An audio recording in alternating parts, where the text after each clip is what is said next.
what are kind of some of the experiences that maybe would come to mind, experiences with leaders or with other members that kind of began to show you the true nature maybe of what was really at the heart of this group?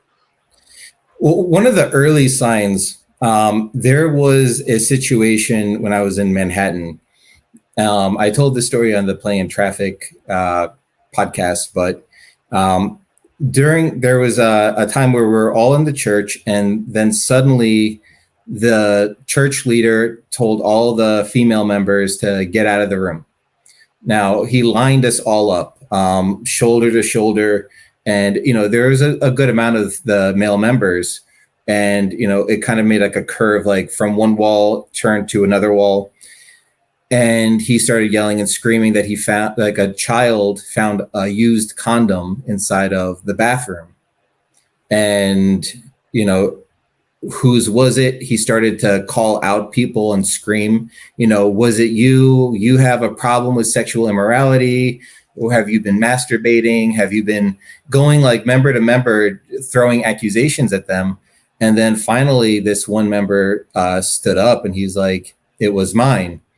He said that, he didn't realize he had it on him from the night before. I don't know the story. It's a weird story, but he threw it out and some kid was in the bathroom and saw it in the garbage and, brought it up, and he started screaming at him, you're going to kill your soul. You're going to kill your brother's soul. You're going to kill that child's soul, his mother's soul, all of his family's soul. Everyone's going to die. And then he took the guy's bag, his preaching bag, and flipped it upside down, dumped out all the contents all over the floor. And he started to take the books and the Bible. And he's like, you don't need this. You don't need this. Then he called his actual, his physical brother and made him stand there and say, should your brother be allowed to stay in this church and go to heaven? And the brother had to say, no, he shouldn't be allowed to, go to heaven. So it was like, at that moment, I just felt so uncomfortable about the whole situation. And like, if you saw how loud and how red this guy got as he was screaming, it was just like the worst feeling. And I was like, inside you want to say something, you want to like say that this isn't right. Mm-hmm. But if you spoke up at that moment, you'd have the fear that you'd get kicked out, and then, you'd go to hell, so you just have to deal with this sort of awful thing and just witness it. After a while, I realized that anyone in sort of a leadership position, they're educated, that they were selected by God Almighty, that what they do is what is right, that God chose them for a reason. So they have this elevated ego. So they feel like they can talk to people however they want. And they also have this example, the leader that they had, at least on the East Coast, he constantly would scream at people, would constantly belittle people publicly. And, then all the little minions under him learned the same exact tactic. And then they started to bring this bad culture to all the members too. I know that the East Coast was known to be a lot more harsh than other locations, but it was definitely very, very difficult. And I think the more that it was exposed after time, the softer that they had to become, because this stuff was getting out there. And then they started to teach that it was a prophecy. They started to say, oh, that was the Peter days. Now we're in the Paul days. Peter, he said, Jesus, I don't want you to get hurt. And he said, you're Satan, get away from me. But to Paul was killing members of the church. And it was, why do you persecute me? So it was a softer time.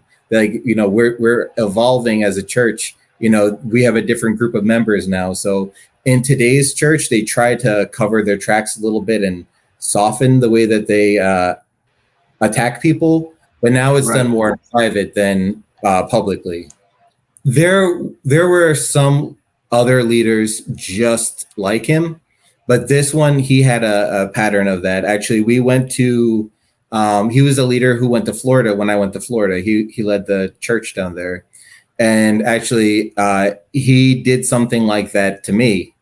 Not involving the same sort of reasoning, but he did like a public ridicule to me, and he made a very uncomfortable situation. And then when, I let the pastor know how it was, he basically said, well, I went to that church and everyone seems happy. So, I don't really believe what you're saying. But I'm like, they didn't realize that the way that the church members treated the regional pastor, they treated him like he was God. Like I remember that was like one of the weird things when I first came. They would tell me, "Oh, the pastor's coming," and I'm like, "Okay, like what's a big deal?" And when he'd come, they would just not speak. They would like sit all around him, and just whatever he said, they would be like, "Wow!" Like it was just, he could say the most,